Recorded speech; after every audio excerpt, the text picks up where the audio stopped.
Hello friends, welcome to magnet brains. आज हम body movements जो कि क्लास 6 साइंस का चैप्टर नंबर 8 है उसके बारे में पढ़ेंगे। तो इस चैप्टर में बेसिकली हम हमारी बॉडी किस तरीके से मूव करती है उसके बारे में पढ़ेंगे और क्या ऑर्गन्स है जो इन्वॉल्व हैं बॉडी मूवमेंट में उसके बारे में पढ़ेंगे। सो बेसिकली हमें ये पता होना चाहिए व्हाट आर ऑर्गन सिस्टम्स। हमारी बॉडी में बहुत सारे ऑर्गन्स हैं और ये ऑर्गन्स मिल करके ऑर्गन सिस्टम्स बनाते हैं। सो a group of organs which work together to help the body perform a life function is known as an organ system. अब organ systems हमारी बॉडी में बहुत सारे हैं जिसमें से मूवमेंट में हमें जो 3 हेल्प करते हैं वो है muscular system, nervous system and skeletal system, जिसमें से इस चैप्टर में हमारा मेन फोकस होगा स्केलेटल सिस्टम पे। तो ह्यूमन स्केलेटन तो आपने देखा ही होगा। ह्यूमन स्केलेटन में कितने बोन्स होते हैं? The answer is 206। तो क्या एक न्यूबॉर्न बेबी या एक इन्फेंट में भी उतने ही बोन्स होते हैं? नो, किसी भी इन्फेंट में 300 बोन्स होते हैं और 300 बोन्स जो हैं वो जैसे जैसे ग्रो होता है इन्फेंट वो 300 बोन्स ज्वाइन होकर के 206 में रिड्यूस हो जाते हैं। So the human skeleton and skeletal system is made up of 206 bones as you all know already, but a baby has 300 bones all, but as it grows some of the bones fuse together or join. So I hope this is clear to all of you. So now let's proceed to the next slide, which tells us about the functions of the skeletal system. तो क्या functions होते हैं skeletal system के, ये bones के जो हमारी body में उनके क्या फंक्शंस होते हैं? जी हाँ, तो बोन्स जो है सबसे पहले अगर हम बात करें हमारी बॉडी को एक फ्रेमवर्क प्रोवाइड करता है, जो एक पूरा, जैसे कि आप यहाँ देख सकते हैं ये पूरा एक फ्रेमवर्क है, इसके ऊपर स्किन होती है, तो ये पूरा फ्रेमवर्क मेरी बॉडी को एक शेप प्रोवाइड करता है। तो बोन्स का फ्रेमवर्क मेरी बॉडी को शेप प्रोवाइड करता है। अगेन बोन्स जो है वो डेलिकेट ऑर्गन्स को सेफली अंदर रखती है, क्योंकि बोन्स जो है वो आउटर मोस्ट कवरिंग होती है। जैसे कि स्कल के अंदर ब्रेन होता है और ब्रेन एक बहुत ही डेलिकेट ऑर्गन है और उसको प्रोटेक्ट करने के लिए hard skull is present. So the second function is to protect the delicate internal organs. The next function of brain is to help us move. हमारी बॉडी में बहुत सारी बोन्स हैं जो हमारे को मूवमेंट में हेल्प करती है। So let's see the examples. It is the movement of bones that helps us to bend, run and walk. तो अगर हमें वॉक करना है, रन करना है, तो who helps us to perform all these functions? The bones. So I hope these functions of the bones are clear to you. अब यहाँ पर अगर हम देखें बहुत सारी बोन्स हमें दिखाई दे रही है, क्योंकि ये बोन्स से बना हुआ एक स्केलेटन ही तो है। So this is the skull, this is the upper arm bone, this is the forearm bone, collar bone जो कि shoulder के पास होती है, sternum, ribs, vertebrae, hip, thigh bone, kneecap, shin bone. So these are the various bones और ये पूरा का पूरा जो framework है यही तो skeleton कहलाता है और ये skeletal system ही जो है हमारी body को shape provide करता है।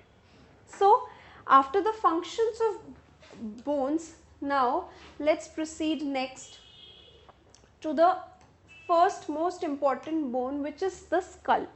तो जैसे कि आप देख सकते हैं यहाँ डायग्राम में ये एग्जाम्पल्स है स्कल के। Skull is one of the hardest bones. Why? Because it performs the function to protect the internal organs of our internal organ brain of our body. So bones of the skull are hardest of all. So I hope ये आपको समझ में आ गया कि ऐसा क्यों होता है। So they are the hardest of all. Some of these form cranium or the cover of the brain. तो अगर मैं ब्रेन को कवर करूंगी तो ब्रेन को कवर करने के लिए जो भी चाहिए होगा that bone is known as cranium. So cranium is the cover for the brain.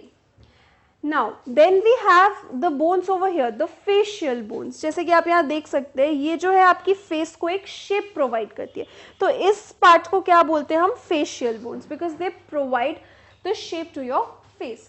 The rest are the facial bones which give the shape to your face. So they give the shape to the face. So I hope the skull is clear to all of you, and you should remember that it is the hardest of all the bones in our body. Next, we'll move on to the other bones. The spine. Spine यानी हमारा जो पूरा vertebral column है, जिसे हम commonly backbone भी बोलते हैं, that is the spine. So आपको पता है वर्टेब्रल कॉलम या बैकबोन ही हमारी स्पाइन होती है. So let's have an example. Over here we have a diagram. So this is our spine. इसमें बहुत सारे छोटे छोटे यूनिट्स जो हैं वो जुड़े हुए हैं एक दूसरे के साथ, and these consist of small bones known as vertebrae, singular vertebra. The vertebrae are hollow at the center and are joined together to form a tube. जैसे कि मैंने आपको बताया, छोटे छोटे पार्ट जो हैं वो जुड़ करके पूरी ये बैकबोन हमारी बनाते हैं, पूरा ये वर्टेब्रल कॉलम बनाता है. The vertebrae runs down from neck to below the hip, as you all know. There is a rubbery tissue called cartilage between them. It allows them to move smoothly. So there is a rubbery tissue which is known as cartilage, which is present in between these. तो इन दो जो छोटे parts है vertebral column के, उसके बीच में ये जो रबरी टिश्यू है, यहाँ पर ये जो रबरी टिश्यू है ये क्या करता है, ये कार्टिलेज कहलाता है, ये रबरी टिश्यू. और ऐसे बहुत सारे कार्टिलेजेस प्रेजेंट होते हैं between them. It allows them to move smoothly. So I hope this is clear to you. The spine is clear to you. Now let's proceed to the next bone. The rib cage. आप सबने अपनी ribs feel करी होंगी कभी ना कभी, and this is the diagram of a rib. So this is the cage because इसमें बहुत सारी bones एक circular manner में arranged है, इसीलिए इसको बोला जाता है रिब केज. और रिब जो है ये हमारे इंटरनल ऑर्गन्स को प्रोटेक्ट करते हैं, which are lungs. So running through the centre of the chest is the breast bone. ये जो सेंटर में है ये आप देख सकते हैं, ये वाली जो है ये ब्रेस्ट बोन है जो कि सेंटर में रन कर रही है, और इसके आसपास जो है वो रिब्स हैं. और ये रिब्स कहाँ जाके पीछे जुड़ती हैं, they join to the backbone. Join to it a strong curve flexible bone called ribs. तो ये जो रिब्स हैं ये इससे जुड़ी हुई रहती हैं. So these are the ribs. ये हमारी रिब्स हैं, right. The rib curve around and join the vertebral column at the back to form a protective covering for the lungs and heart. तो ये जो रिब्स हैं ये लंग्स और heart के लिए एक प्रोटेक्टिव कवरिंग है, यानी इनके अंदर वो मौजूद रहते हैं. This cover is called the rib cage. So you can see over here, this is the diagram of a rib cage.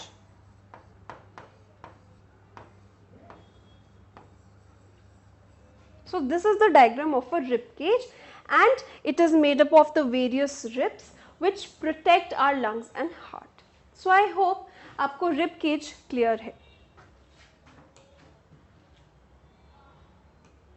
Next we move on to the forearm and the collarbone.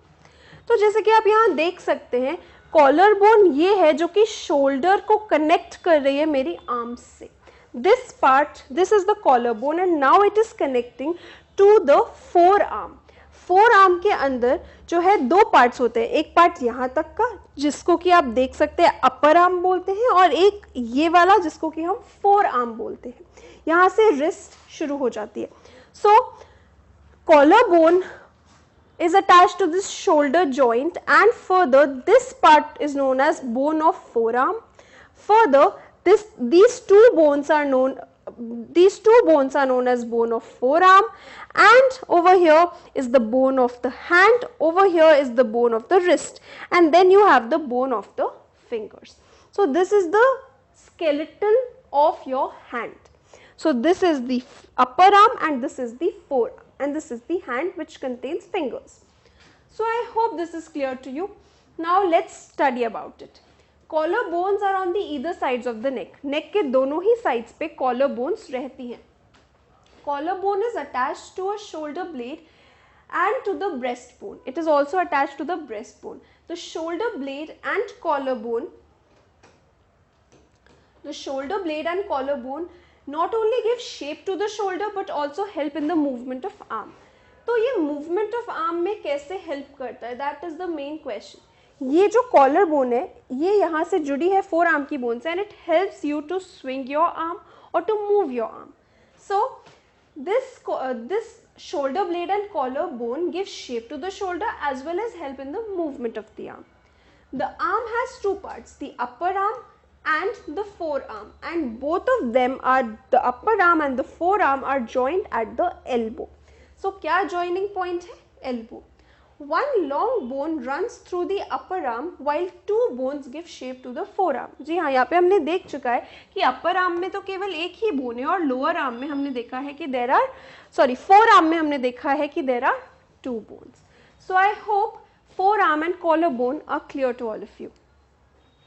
Now let's proceed to the next, the hip bones. So of course, as you can see over here, this is the hip bone which gives the shape to the hips. So each hip bone is formed by three bones fused together. There are three bones which are fused together in a hip, out of which the two hip bones are joined. The two hip bones are joined to the vertebrae in the hip region. So जो आपका vertebral column है, उससे two hip bones are joined. The hip bones and the vertebrae then are joined to form the pelvic girdle. So pelvic girdle से join होकर कर ये पूरा structure बनता है जिसे हम pelvic girdle बोलते हैं. So from these three bones we obtain the pelvic girdle. So I hope the different types of bones are clear to you. In our next video we will be further studying about this chapter and we will be also discussing the frequently asked questions. Thank you. Hello friends. Welcome to magnet brains. आज हम पढ़ेंगे class 6 science का chapter body movements. हम इसके बारे में पहले भी पढ़ चुके हैं, जहाँ पे हमने पढ़ा था about four arm bones and hip bones and many other type of bones. हमें पता है हमारी बॉडी में 206 बोन्स होती है. अब बोन्स जो है एक दूसरे से जहाँ जॉइन होती हैं उसी पॉइंट को बोला जाता है जॉइंट. तो आज की वीडियो में हम जॉइंट्स के बारे में और उनके टाइप्स के बारे में पढ़ेंगे. So let's begin. What are joints? Joints क्या होते हैं? जैसे कि मैंने बताया, the place where two bones are joined is known as a joint. So हम definition देखते हैं. A place where two or more bones are present is known as a joint. तो अगर मैं आपसे बोलूँ, bones are joined by tough, flexible bands of elastic tissue called ligaments. So how are they joined? They are joined by some tissue known as ligaments. So bones are joined with the help of some tissue known as ligaments. A layer of cartilage covers the surface of a bone where it joins another. तो एक bone के ऊपर एक layer of cartilage होता है जो कि जब जहाँ पर दो बोन्स मीट करती हैं उस पॉइंट पे एक कवरिंग होती है known as cartilage. Joints are of two types, fixed and movable. और मूवेबल जॉइंट्स जो है उनके फर्दर जो टाइप्स होते हैं वो है fixed joints, ball and socket joints, hinge joints and pivot joints. तो ये जो चार टाइप के जॉइंट्स हैं इनके बारे में अब हम डिटेल में डिस्कस करेंगे. सो फिक्स्ड जॉइंट्स तो बहुत ही आसान है समझना. Let's see. फिक्स्ड का मतलब होता है कि जो चीज़ फिक्स्ड हो, मूव ना कर सकती हो. सो फिक्स्ड जॉइंट्स की डेफिनेशन है some joints do not allow any movement, these are known as fixed joints. यानी कि जो बोन्स अपनी जगह पे फिक्स हो और उनके अक्रॉस मूवमेंट ना हो सके उन्हीं को हम क्या बोलते हैं, फिक्स जॉइंट.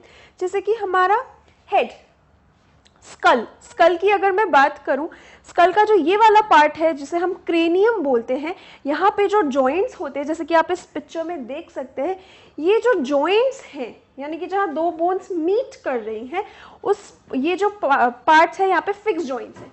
क्या ये मूव कर सकते हैं? क्या मेरे स्कल के अंदर का पार्ट मूव कर सकता है? क्या ये वाली प्लेस के अक्रॉस कुछ मूवमेंट पॉसिबल है? नहीं. अगर मैं मूव करती हूँ तो मेरा पूरा सर ही मूव करता है. This part and this part can not move separately. तभी यहाँ पे जो जॉइंट्स हैं उन्हें हम क्या कहते हैं, फिक्स्ड जॉइंट्स. जी हाँ. So here the joints which are present are known as fixed joints. So I hope you can see in the diagram. Now the joints between the teeth and the jaw bones are also fixed. तो jaw bones और teeth के बीच में जो joints है वो भी क्या है, fixed joints का type है, उसके across भी movement possible नहीं है. Let's move to the second part.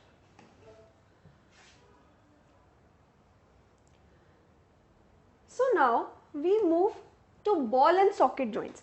ये वो joints है जिनके across free movement possible है, यानी fixed joints से just उल्टा. So अगर मैं ball and socket joint की बात करूँ, these joints allow the greatest freedom of movement और are the most mobile. Mobile यानी कि जो move कर सकता हो. So friends, if I talk about the example, the joint of the upper arm and the shoulder bone is an example of this type of joint.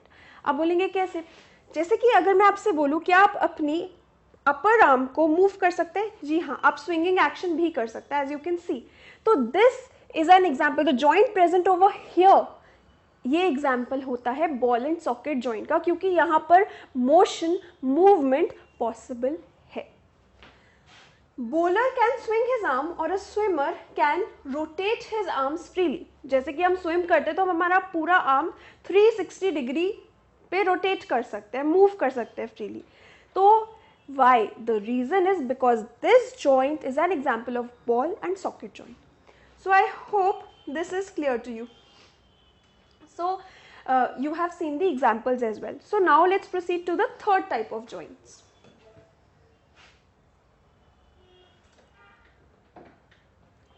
The next type of joints are hinge joints. Hinge joints में क्या होता है, एक concave और एक convex surface हमें समझना होगा इसको समझने के लिए. तो अगर मैं बात करूं कॉन्वेक्स यानी स्लाइटली बल्जिंग, कोई ऐसी चीज हो जो बल्ज आउट कर रही हो इस तरीके से, और कोई ऐसी चीज हो जो इसको इस तरीके से बल्ज इन करके ज्वाइन हो जाए. This type of joint is known as a hinge joint, क्योंकि एक सरफेस होगा कॉन्केव और दूसरा सरफेस होगा कॉन्वेक्स और एक दूसरे से ऐसे करके जुड़ जाएगी. So you can see over here also this is an example of your hinge joint. So in this type of joint, convex slightly bulging यानी कि थोड़ा सा बाहर की तरफ निकला हुआ, C को हम बोल सकते हैं कि C का जो ये सेंटर वाला पार्ट होता है वो बल्ज होता है. Of one of the bone fits in the concave. Concave क्या होता है फ्रेंड्स, जो थोड़ा सा अंदर घुसा हो, डिप्रेस्ड हो.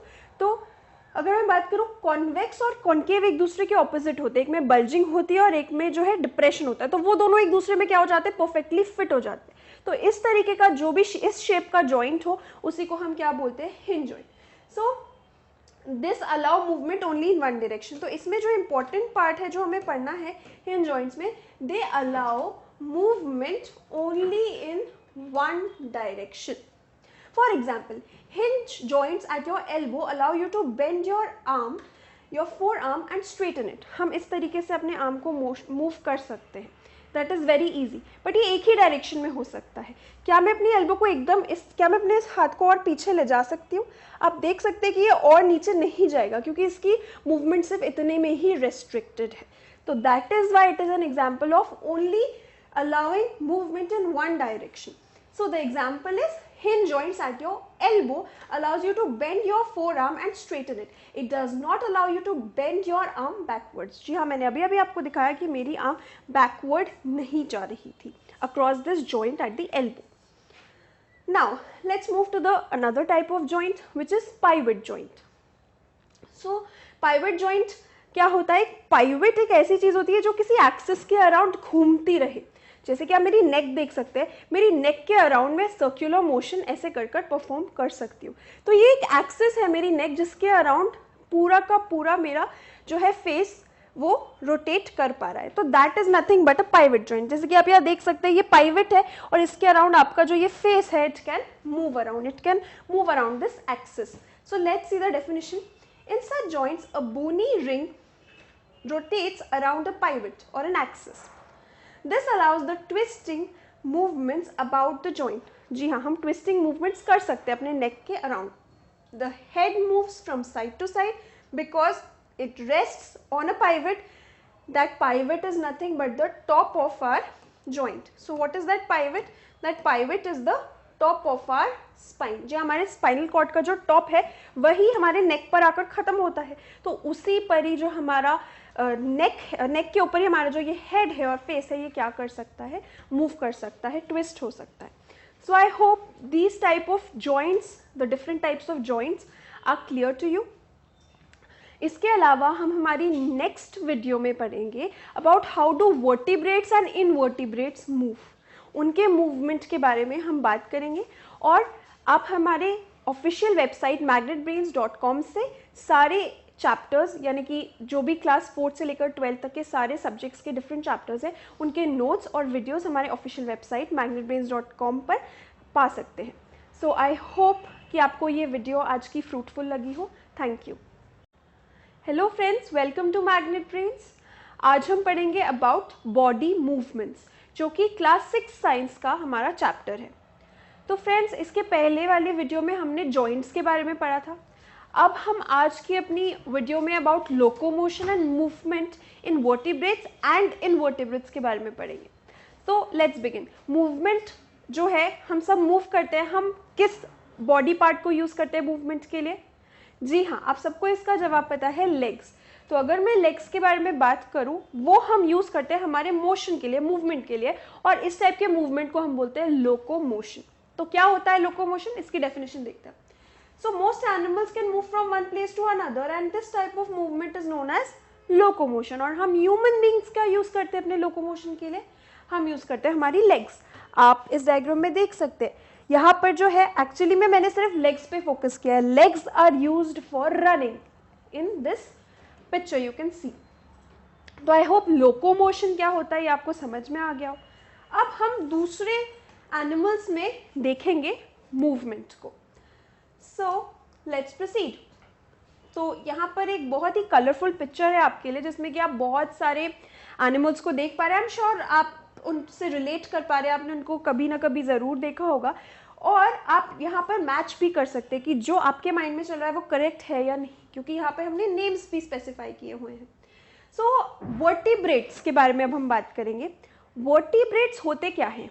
जी हाँ, ये जो बोर्ड पे आपको सब दिखाई दे रहा है animals, they are nothing but vertebrates. तो वर्टिब्रेट्स होते हैं जिनमें बैकबोन हो, यानी कि उनमें बोन होना कंपलसरी है, बैकबोन होना कंपलसरी है.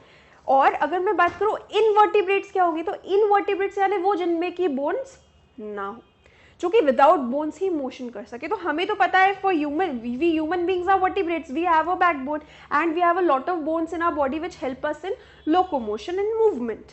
But over here we talk about other animals which are, for example, I can see vertebrates over here, reptiles. जी हाँ, जैसे कि आप देख सकते हैं, this is a reptile, fish, amphibians. Then you can see birds, mammals, whale, groundhog, human being, जैसे कि हम पढ़ चुके हैं already.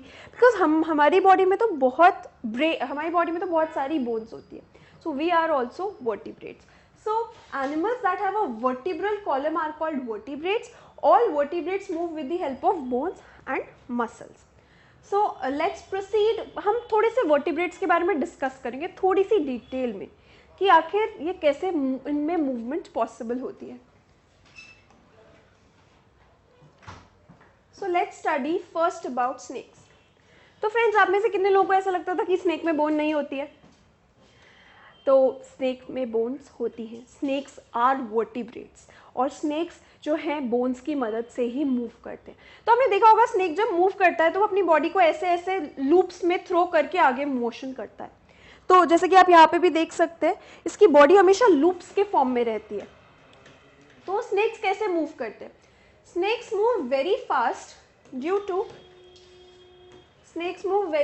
To the flexibility of their backbone. जो उनकी बैकबोन होती है वो फ्लेक्सिबल होती है, यानी कि मुड़ सकती है बहुत ईजिली.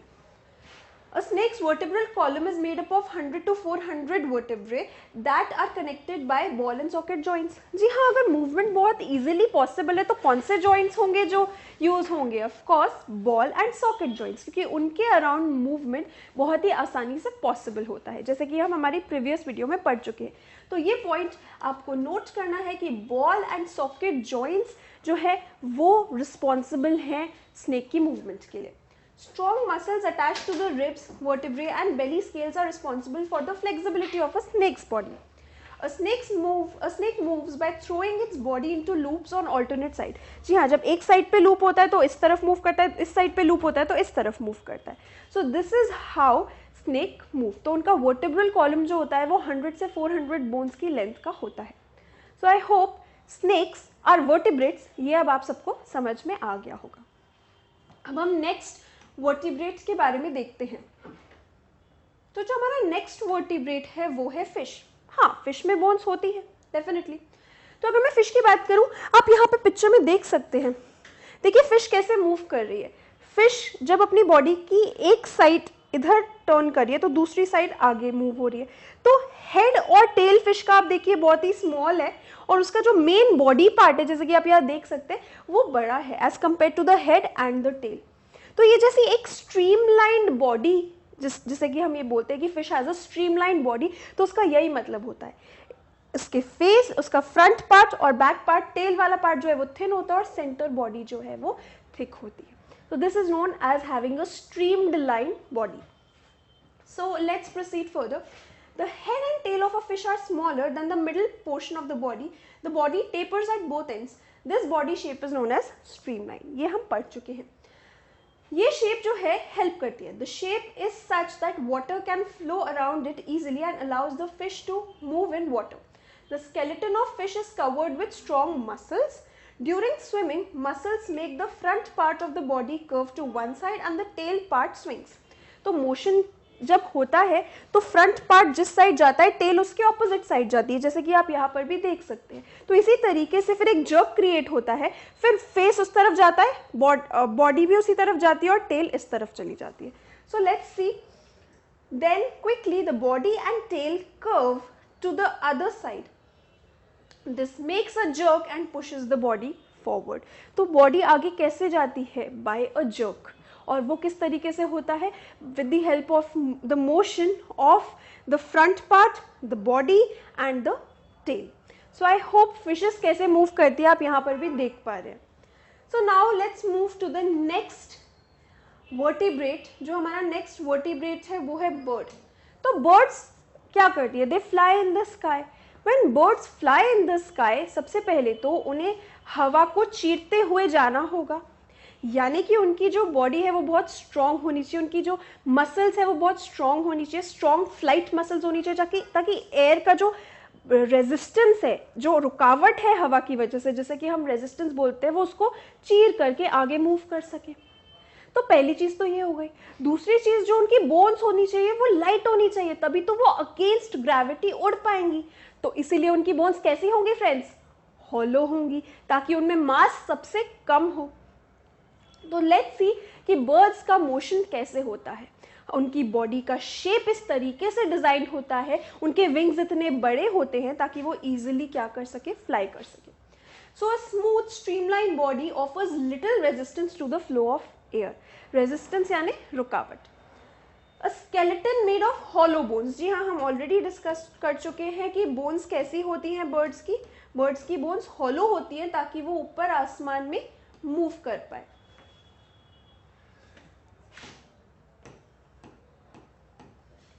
तो we have seen that a skeleton made up of hollow bones makes a bird light so that it can hold its body up in the air. Big strong flight muscles attached to the wings help it flap its wings. The wings of a bird when spread out have large surface area as compared to the body. तो surface area जो है वो क्या हो जाता है? बड़ा हो जाता है. हमने देखा है कि जैसे birds की wings होती हैं, तो ये जैसे आप wings देख सकते हैं यहाँ पे, ये wings का area आप देखिए कितना बड़ा है. तो इस large surface area की मदद से, इस टाइप के body structure की वजह से ही उसका जो flying action है वो easily possible हो पाता है. Next, this is essential to help a bird fly against the force of gravity.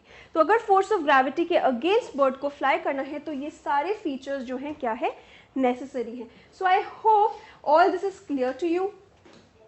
So now we'll move to the next point, which is about how invertebrates move. तो friends, invertebrates क्या होते हैं? Invertebrates वो होते हैं जिनमें की backbone vertebral column ना हो.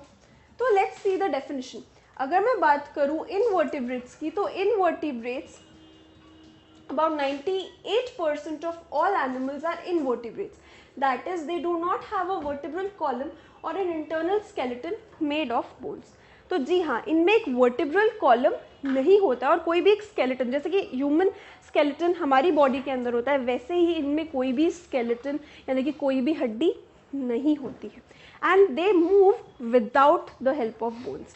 कैसे? बोन्स है ही नहीं तो कैसे मूवमेंट पॉसिबल है? बहुत सारे अलग अलग तरीकों से। Let's see how. So first I proceed to insects. तो अगर मैं इंसेक्ट्स के बारे में बात करूं, insects have a hard covering on the surface of their body known as exoskeleton. आप यहाँ देख सकते हैं कॉकरोच है, स्पाइडर है। अगर मैं कॉकरोच की बात करूं तो आपको पता है इसका जो अपर सर्फेस होता है वो हार्ड होता है और उसी हार्ड कवरिंग को हम क्या बोलते हैं? एक्सोस्केलेटन। क्या बोलते हैं? एक्सोस्केलेटन। जी हाँ फ्रेंड्स, अगर मैं आपसे बात करूं कॉकरोच की लेग्स, आपको इस पिक्चर में क्लियरली दिख रही है कि कॉकरोच की कितनी लेग्स होती हैं। There are how many legs? When an insect walks, 3 legs, 2 on one side and 1 on the other support the body while the other 3 move the body forward. तो कितनी लेग्स हो गई हमारे इंसेक्ट की? 6 legs। और उसमें से जो 3 है, जैसे कि आप यहाँ देख सकते हैं, ये जो 3 आपकी लेग्स है ये क्या कर रही है? ये जो पहली 3 लेग्स है इनकी मदद से ये वॉक कर रहा है और बाकी 3 जो लेग्स होती है they move the body forward, वो बॉडी को आगे मूव करने में काम आती है। तो ये जो है सपोर्ट और मूवमेंट के लिए 3 and 3 legs are employed in insects. Most insects can fly with the help of 2 pairs of wings. The wings are tough, flexible and light. जी हाँ, अगर आप कॉकरोच को आपने कभी उड़ते हुए देखा है? आप मुझे कमेंट सेक्शन में बताइए आप में से कितने लोगों ने कॉकरोच को फ्लाई करते हुए देखा है।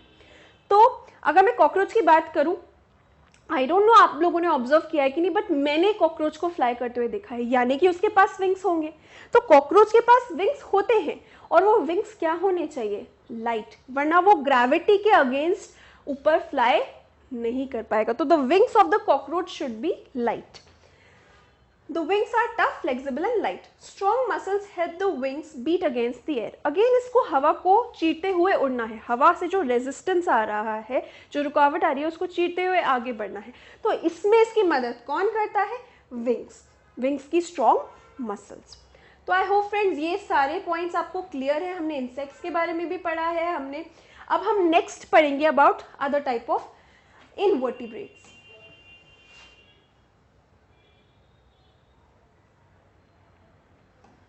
तो फ्रेंड्स अब हम स्नेल्स के बारे में बात करेंगे। आप यहाँ पर पिक्चर में देख सकते हैं कि स्नेल्स क्या होते हैं। This is over here, it's there, you can see a snail. आपको पता है इसकी बॉडी में ये राउंड सरफेस होता है और ये जो नीचे वाला पार्ट है वो चिकना यानी स्लाइमी होता है और यही चिकना पार्ट जो है ये फ्लोर पे इसको ईजिली मूव करने में मदद करता है। तो ये जो चिकना पार्ट है इसके अलावा एक स्लाइमी सब्सटेंस भी सिक्रीट होता है जो कि इसके मूवमेंट को अक्रॉस द फ्लोर हेल्प करता है। तो वो जो स्लाइमी सब्सटेंस है वही एक्चुअली में मोशन में इन्वॉल्व है और यही वो स्लाइमी सब्सटेंस है उसको हेल्प करता है कि वो अपनी पूरी की पूरी body along with this shell को लेकर के आगे बढ़ सके, जैसे कि आप यहाँ देख पा रहे हैं। So let's study.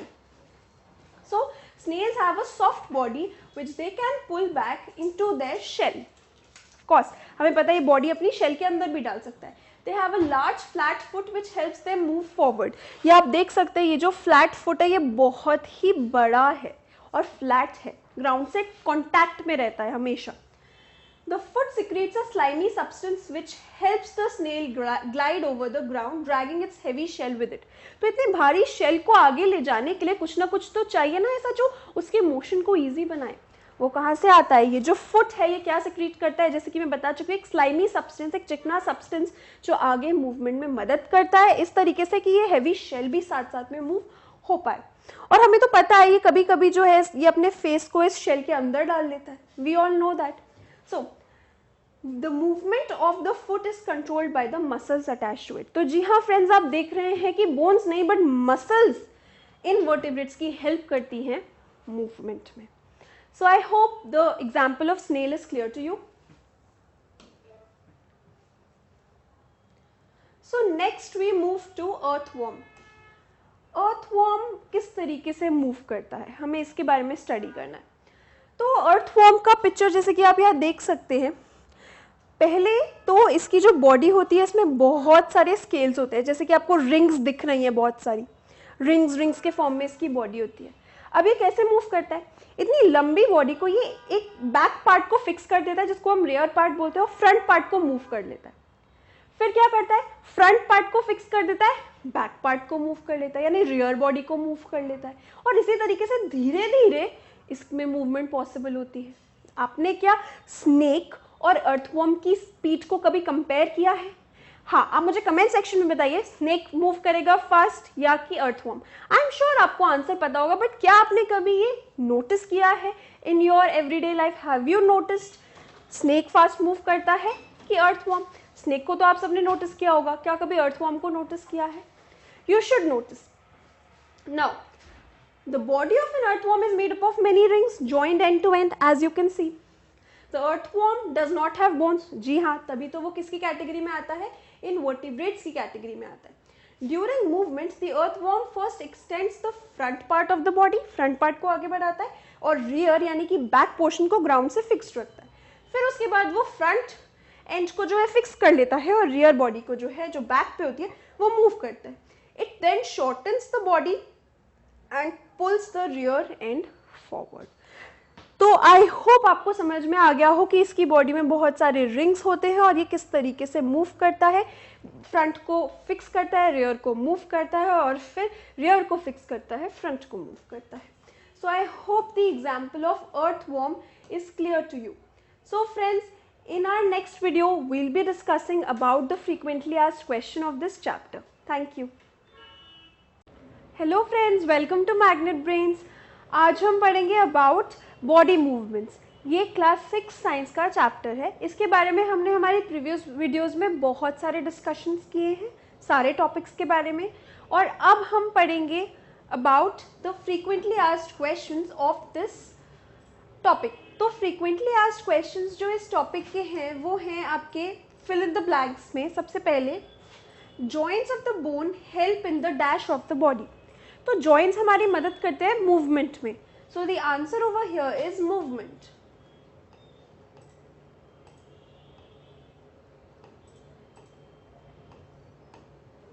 Next, B, a combination of bones and cartilage forms the dash of the body. तो बोन्स और कार्टिलेज मिलकर ही तो हमारा पूरा स्केलेटन बनाते हैं, क्योंकि cartilage is nothing but a covering over the joints. तो अगर मैं बात करूं, they form the skeleton of the body. Next, C, the bone at the elbow are joined by a dash joint. तो जो एल्बो की बोन है उसमें हम जैसे कि डिस्कस कर चुके हैं, कौन सा जॉइंट होता है? Hinge joint.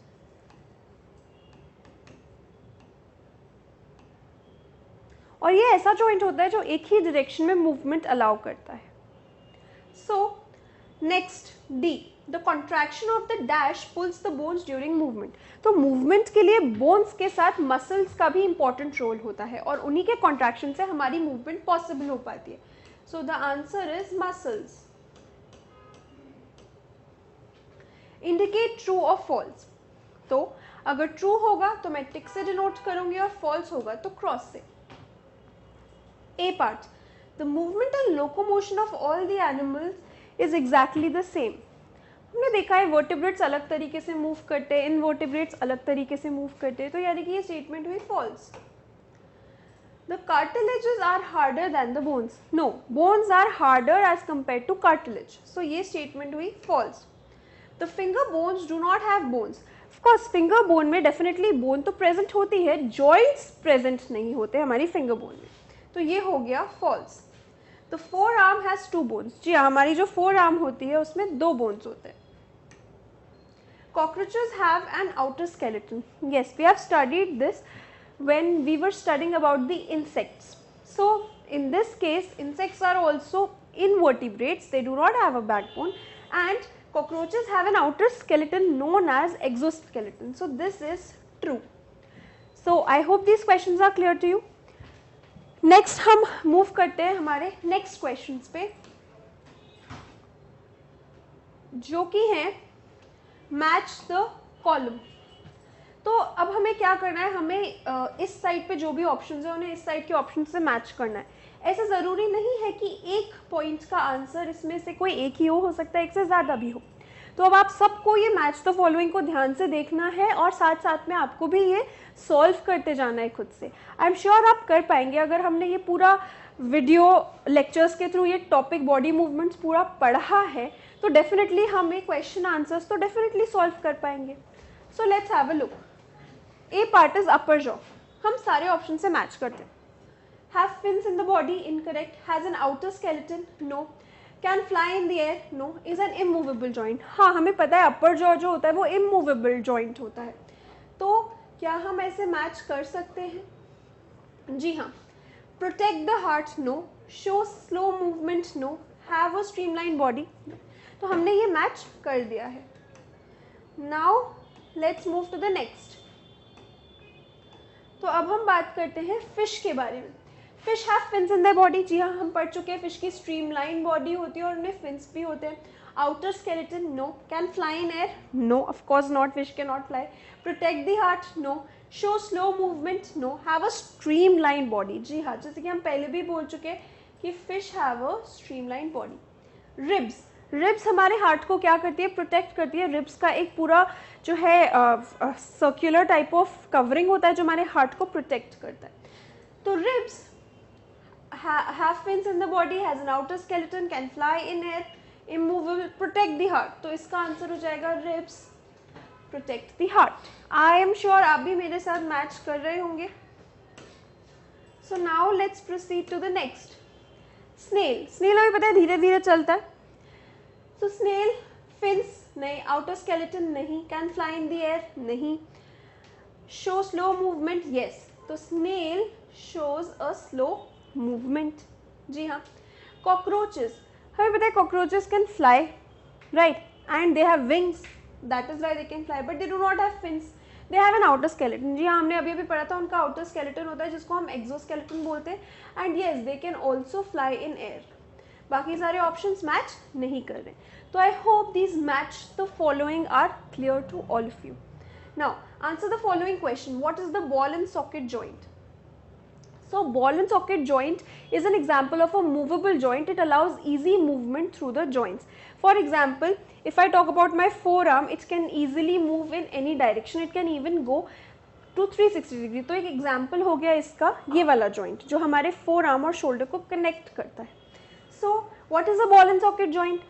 When there is some circular part of the bone, कुछ spherical part of the bone होता है जो दूसरे bone के hollow वाले एरिया में जाके ऐसे घुस जाता है। ये suppose hollow वाला एरिया यहाँ जाके ऐसे घुस जाता है, तभी क्या बनता है? ball and socket joint जो easy movement allow करता है। तो when a circular shape of a bone is fitted with the hollow shape of another bone, then the joint which is formed is known as a ball and socket joint. It allows easy movement. Which of the skull bones are movable? जी हाँ only lower joint जो होता है, lower jaw की jaw की जो bones होती है वही movable होता है, upper jaw नहीं। तो आपका आंसर होगा lower jaw। Next, why can our elbow not move backward? हमारी elbow backward क्यों नहीं move कर पाती है?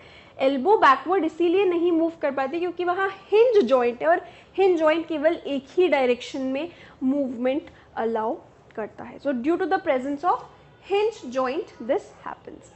So I hope this is clear to all of you.